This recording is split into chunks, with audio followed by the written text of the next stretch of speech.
is the Business of Reselling podcast. I'm your host, Jessica Oman.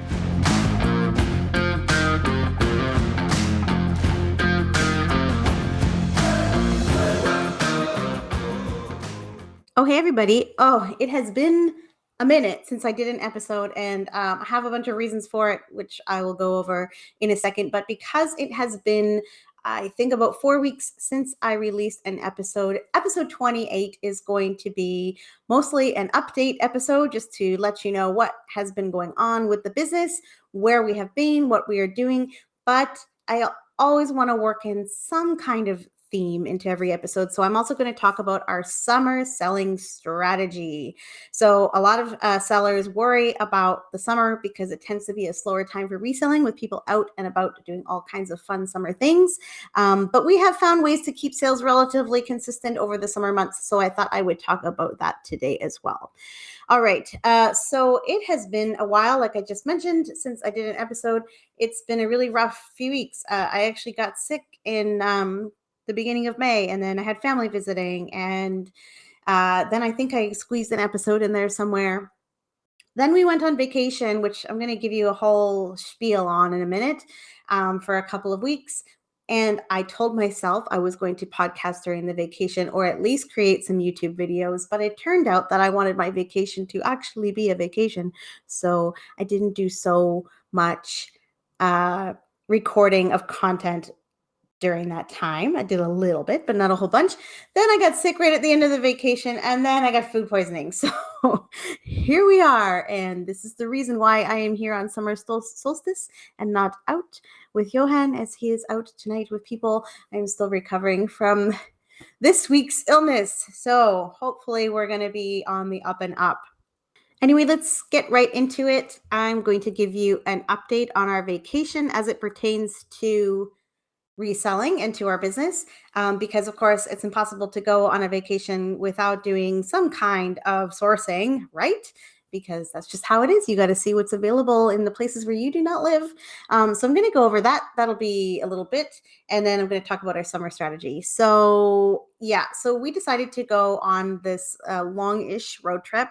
And when we want to go on road trips, we always have trouble deciding like where the end point of the road trip is going to be. This time it was easy because I have a friend down in Los Angeles who said, hey, Lizzo is coming to Palm Desert around your birthday, and I got a ticket. You should come. And I mean, that's an invitation that's hard to turn down. So Palm Desert ended up being the furthest point of our trip. And we went all the way down through Washington, Oregon, and California, almost to the bottom, and then back up again. And we wanted to see Lake Tahoe. We'd been there once before, but like literally only for lunch on another road trip. So we wanted to spend some time there and really kind of see parts of the West Coast that were not right on the coast. We actually only spent about a day and a half actually on the ocean, because we've done that road trip many times because we are lucky people to get to do that multiple times in our lives. So we decided to spend most of it inland this time. So along the way, we wanted to do some sourcing, and our goal was to bring the truck back as full as possible. And I have another video on the YouTube channel already that shows us emptying that full truck. So you will see proof that in fact we did absolutely stuff it. And the only part of that video that you don't see is that the whole inside cab of the truck is also full, not just with our vacation stuff, but with the sort of everything else that we had to kind of Tetris into the back to make sure that we could squeeze it all in and get it home. So we first traveled down through, we went straight through Seattle and Portland, but we did stop at a couple of estate sales on the way and picked up not a lot of stuff. It was actually kind of disappointing, but I ended up getting some gauges. I really like car gauges and oil pressure gauges and stuff like that. I don't know. It's an aesthetic. For whatever reason, I like them. So I always pick them up, and they're usually cheap. And I picked up this box of gauges for like $30. And I thought, I can flip that into maybe $100 or something. But it turns out that they're really good brands. They're very expensive gauges. So I might be able to turn that into more like $250 to $300. So that turned into a better pick than I expected. Anyway, we made our way down to Eugene that day, not realizing, of course, that it was the American May long weekend because the Canadian one is the week before. So it took us 11 hours to get to Eugene, which should never have happened, but it did, and it hurt, and the day was difficult. But we got there and we did some estate sailing in Eugene, and again, that wasn't great. Then we ended up in Klamath Falls, and while we were there, I found out about a theater in a little place called Tula Lake. I don't even know if I'm saying that right, in California, just across the Oregon-California border. This person had bought an entire movie theater full of stuff. Like, I guess some hoarder had owned it before and tried to operate some kind of thrift shop there, but never really sold anything. So it was just packed with stuff. And she said it had been, I think I don't know, it's been some time that she'd been trying to empty it out, but there was just mountains and mountains and mountains of things inside this theater. And it was such a cool kind of historical experience to go to this town, which really felt like a ghost town. I mean, especially compared to like living in a large metropolitan area like we do, going to these tiny, tiny towns is like walking into a movie set or something. It's so strange. Just not that many people around, not really any activity in the community. Doesn't seem like there's a whole lot going on there, but I guess there are some efforts to sort of revitalize the town, and she's hoping to be part of that. But anyway, movie theater full of stuff. We picked in there for a while. We only spent about $100 at the theater, but we've come away with some pretty interesting items. There were thousands of bike parts in there. So we got some cool old vintage shifters and derailleurs, chain guards, things like that, some old car parts. And we're going to do fine with that stuff. We haven't processed it all, but there's definitely some money in there. But I just loved the experience of seeing the theater, learning a little bit of the history behind it. And it really felt like I was in this episode of American Pickers, just going in there and hanging out and sort of figuring out how all of the things got there. So that was cool. Then we went to Lake Tahoe and we didn't do much, which was exactly what we wanted. Did hit a couple thrift stores, which if you know me, you know that I think thrifting is a waste of time. And I am going to do an episode on that one day, but it's what I think. But we did stop at a couple thrift stores, and one of them happened to be having a 75% off everything sale. So, I mean, hey. And of course, I bought Barbie dolls because, like, after our $12,000 purchase in March, how could I not buy more Barbie dolls? And that's what I did. So that's how the beginning of the trip went, but we didn't really get a lot of stuff. We ended up down in California, sort of as the following weekend approached, and hit up some estate sales there. And one of the things that I love about sourcing while traveling is that you get to see the kind of things that are typical of a region that people have everywhere. Like, if you're up in BC, you see, like, if you go to the smaller communities, you see lots of like logging stuff and mining stuff that's really common, like lots of things that represent the coast and industry and things like that. And we're just kind of used to it, and we see it all the time, and it's not that interesting to us anymore. And then down in California, you get kind of like, especially Southern California, you get kind of all of that like mid-century vibe stuff, like lots of like Hollywood inspired decor. And one thing that I saw all over the place, everybody seems to have vintage radios. Like they're everywhere. People mostly want crazy prices for them, but they're super common to see. That was interesting. It's really hard to find vintage radios up in British Columbia for whatever reason. But anyway, that was just something that I noticed. And so we hit a few sales, and again, we didn't feel like we had acquired a lot of stuff, like the truck was getting like a little bit full, but we weren't getting a whole bunch. But I picked up some really cool things, and I want to tell you about them. You'll see them in the eBay store, although a bunch of them have already sold because they're that cool. But one thing I grabbed from an estate sale, which was right on the main table in the middle of the living room when you walked into the house, they had laid out about a dozen brochures. They looked like brochures on this table. And I picked one up, and it was an annual report from 1953. And I know because we can get lots of industry stuff up in BC that we can actually sell annual reports and people buy them. So the ones we usually get are like forestry related or mining or utility related. This one was oil and gas, and it was from Aramco. a company that operated oil extraction company in Saudi Arabia. And these, so this was from 1953, this annual report. So I did a quick little eBay search while I was in there, and I found the exact same report had sold for $675 US. And I was like, whoa, okay. Well, I said, how much for the whole stack? He says, $45. I'm like, yeah. So I go get it. Johan's all disappointed because he just did the whole house and didn't find anything. I'm like, doesn't matter. I got the treasure. Like, let's go. So I did sell some of the ephemera really, really fast, which probably means I sold it too low. Like there was like a little greeting card from Saudi Arabia, Christmas card from 1949. I think I sold it for $25. A couple little pieces of ephemera, including like newsletters that the oil and gas companies would give to their staff, things like that. Sold out of all of that stuff really fast. I put the annual report up for $900 because I had seen others from other similar ones from other years sell for up to $1,000. So I have it at $900 to attract some interest, and I'll probably have to drop the price, but I'm okay with that. Like it's fine.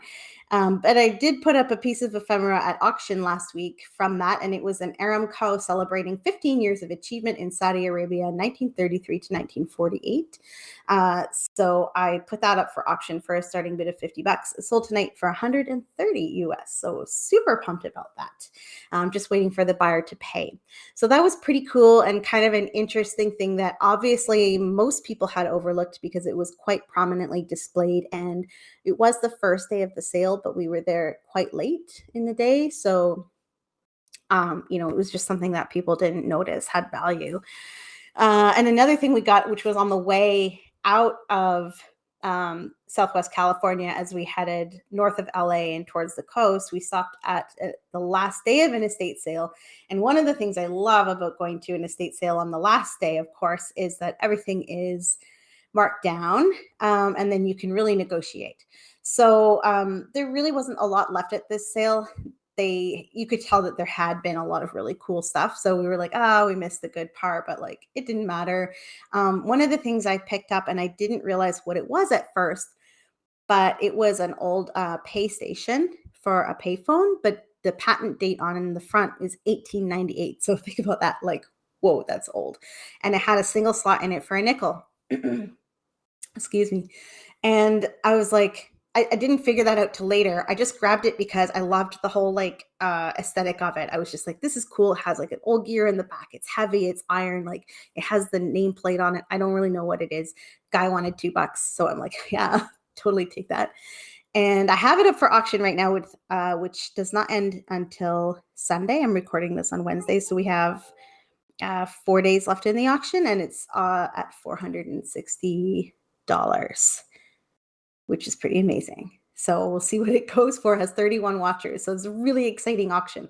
I don't do many auctions on eBay, but certain things where I see that the item is one that typically sells at auction, or I can't find anything exactly like it, I will try that at auction. I started the bidding at $200. I would have obviously been thrilled with that. It sounds like we're going to do a lot better. So that was cool. And then just by pure fluke, I get contacted by somebody just outside of Seattle while we're heading back up through California, who says, we've got this die-cast collection. We want to sell it. Would you be interested in coming down and take a look? And I said, well, as it turns out, I'm south of you and coming right through town. And that was on our last day of our road trip. So we were like, we did fine, but we didn't really fill the truck. And then boom, we bought this big die-cast collection.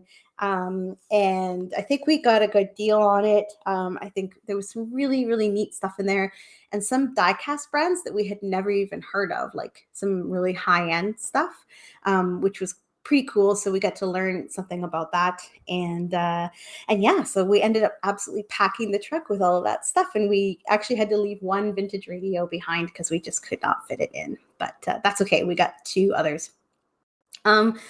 So if you're listening to this as a Canadian, you might be thinking, well, what did you do when you brought all that stuff back across the border? And the thing is, the process is actually, at least in our experience, has been much more simple than you might think. I can't remember if I've talked about this on a previous podcast, but I might have. Anyway, I'll just update you on that. So, we spent X amount of dollars down in the US, and we just declare what we spent. I get as many receipts as I can. But, cash sellers won't always give you receipts. So you don't get it for everything. But I try to just make a list of generally what we spent, and we come back across the border and they always ask, what are you bringing back? And we're always like, a bottle of gin, because of course. And, we spent this much money on stuff at outlet malls and garage sales. And they're like, cool. And sometimes they say, did you get anything interesting? And we'll be like, oh, we got some old toys. And they'll be like, yeah, cool. Have a great night. One time we had to go in and pay the GST, which is what you're supposed to do when you bring stuff over. You're supposed to pay GST on it. But it's at their discretion. And they've only asked for it the one time, which was on a same day trip over and back a few years ago. So anyway, so no problems there. We prepared for whatever they need from us, but they're like, you look tired, go home. Yeah, cool. So we did that. So that was kind of the sourcing end of the road trip. And I think in a lot of ways we actually did better than we realized.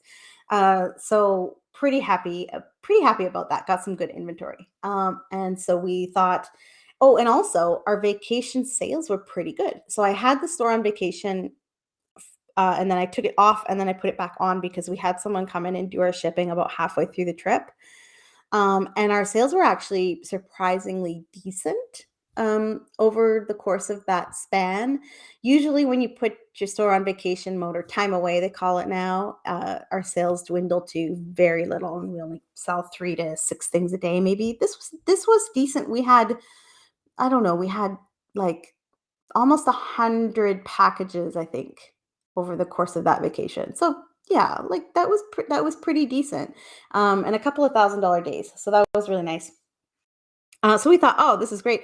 We're bringing back some nice inventory, and our store is already doing okay. So we're gonna be doing awesome when we come back. And no, sales have been extremely slow. So this is where I'm gonna transition and start talking about our summer strategy. So why? I don't know. We've been listing quite a bit. I think we have some good inventory. We're always trying to improve the quality of our inventory. There has been a lack of consistency because we've been away and I've been unwell a few times. So we're not necessarily listing tons of stuff every day. So maybe that's an issue. I guess school's ending. Summer is typically slow, and maybe that's just kind of starting early this year. I did look at our year-to-date sales compared to year-to-date last year, and they're about identical. So this kind of few days of, although I would say they're shockingly low sales. We had one day where we only sold 4 things, which, like, what? That's ridiculous. And it was like under $200. Uh, these things happen. They're usually temporary. There's a few days of a lull, whatever, for whatever reason, and there's no point in even speculating on it. But this was kind of like, oh, whoa, like we're doing all the things, like it should be working. So I don't know. It was actually so slow that I reached out to eBay and asked them if something was wrong. And I hate doing this, and it actually bothers me when other people do it. I already know what they're going to say. They're going to say, oh, you haven't filled out all your item specifics. And then they're going to say, hey, you're not offering free shipping on all of your 7,000 items. Maybe you should offer free shipping. It's like, yeah, whatever. And that's exactly what they said. But the other reason I don't like this kind of outreach to eBay when it comes to slow sales is, like, I'm never going to blame the platform for my slow sales. Like, we know technical glitches happen. They are real. They are temporary. My business is still mine, and 99% of the responsibility of making it successful is mine and Johan's, because we own it together. So I just wanted to, like, I don't know. I was like, maybe there's been a technical problem that I'm not aware of. I even feel kind of ashamed about even doing that, but I did it, and whatever. So what I also did simultaneously is I've put a sale on most of my items, almost store-wide, about 20% off. And I've added a public 5% coupon to most items. So create a public coupon. Anybody can see it. They go to our listing. They can enter it, get 5% off. And I'm just using eBay seller marketing tools to make sure that as many people as possible know about the sale and they know about the coupon. So I do create buyer groups. If you haven't experimented with this, do it. Go into your marketing section and create some buyer groups. You can segment by category, by how long it's been since people bought from you, and a couple of other things. Create a bunch of groups and then target your sales to those groups. So if I put diecast on 25% off, I'm going to create a buyer group of all diecast buyers that have bought from me, and I'm going to reach out to them and say, hey, we're having a big sale on diecast. So I try to let people know, and I will segment by category to make the better use of my time when it comes to those marketing tools. Targeted marketing is always going to be more effective. So that's what I use. Sorry if my voice sounds a little bit rocky. I haven't talked a lot in the last few days because I've just been so ill. I haven't really been speaking, so I guess my vocal cords aren't used to it. Anyway, so I'm doing that, and that seems to, I started all that stuff within the last couple of days, between bouts of illness, and sales are starting to pick up again. Plus, we have these hot auctions going, so I think it's okay. I also did a contest on my newsletter list to give away a mini license plate. I don't think I've spoken about the mini license plates on the podcast yet, but we picked up about 2,000 of these things at a yard sale for $50. They're like the miniature, like souvenir ones where you get like your name on it, like personalized. So there were like, what would we pay for that? Like 6 cents each or something. Anyway, we've been putting them up for $10 free letter mail shipping, and they've been selling really well. So I did a contest, and I was like, hey, if you can guess how much we paid for all of these mini license plates, you get one for free. And I got hundreds of clicks out of my email list for that. And at least 1,000 people opened each one of those emails. That was great. That led to some sales as well. I put a post on my business on the Storage Warrior Facebook page about those license plates. And I said, here's the link. And I boosted that post for $30 over 14 days, targeting men over the age of 40 living in British Columbia, because almost all the license plates are British Columbia plates. And I think that's resulting in sales. I have to say, I think, because I can't add a pixel, like a tracking pixel, to my eBay listing to know if the sales are coming directly from that. But that one has had several hundred, let's see, I've had it open for 3 days, and it's had 545 link clicks. So like, I imagine some of the license plate sales are also coming from that. So I've been doing all of these things to kind of spur some activity, get the algorithm going, bring attention to our store, and I think it's working. So happy about that. So that's kind of general stuff. But for summer, to combat the summer slump, I usually do a big like Christmas in July sale. So that'll probably be coming up in the next, I guess, 3 or 4 weeks. I'll launch that, and I'll do like up to 50% off like all my old stock and really try to move stuff. But I don't have, like, other than that, like a specific strategy for summer other than to maybe place a bit more of a laser focus on repeat buyers, because if you nurture them, talk to them, and remind them that you're around and you have more stuff that they like, they will come back, and it doesn't matter the time of year. So that's really key when things are slow, is to have that audience of people who already know and trust you, and they will come back even when other people are out doing other things. So staying in front of those buyers with good sales and cool merchandise, constantly replenishing the store with similar types of items to bring those repeat buyers back. I think that's really key for summer. It's important all year round, but in the summer, I think it matters more.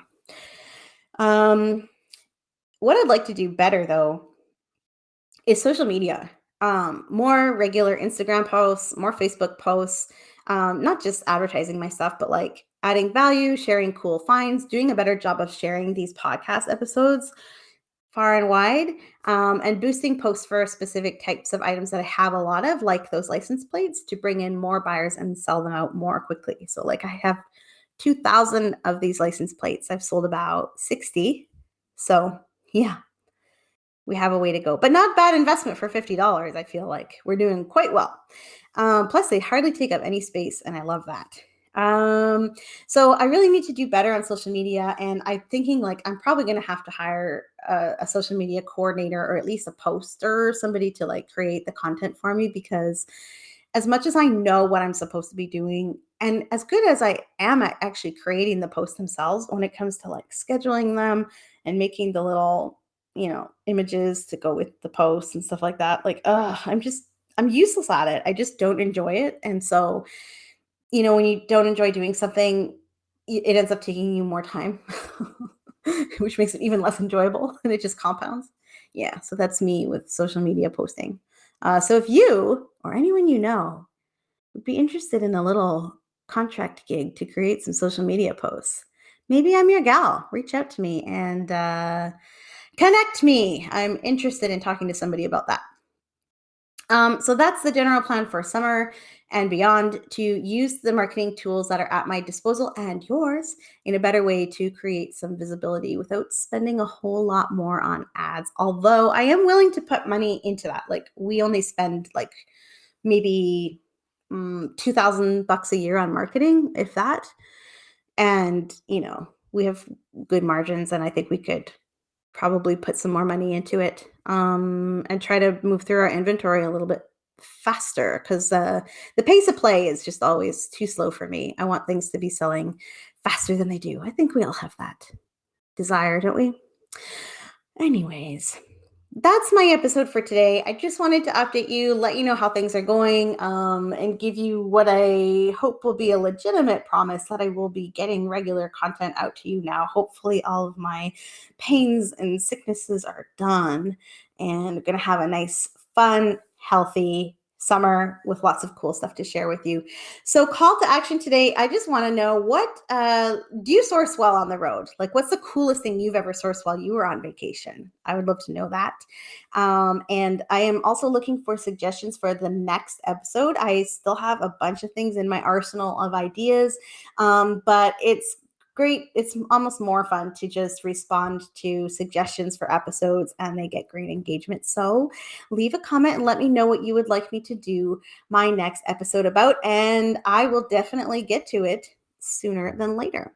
Don't forget to subscribe. If you're listening to this on Spotify or Apple or any podcaster, make sure that you are also subscribed on YouTube at youtube.com/@StorageWarriorPodcast so that you get access to the fun little videos that I always promise to share more of. All right, that's it for this week. We will see you in a couple weeks with a new episode.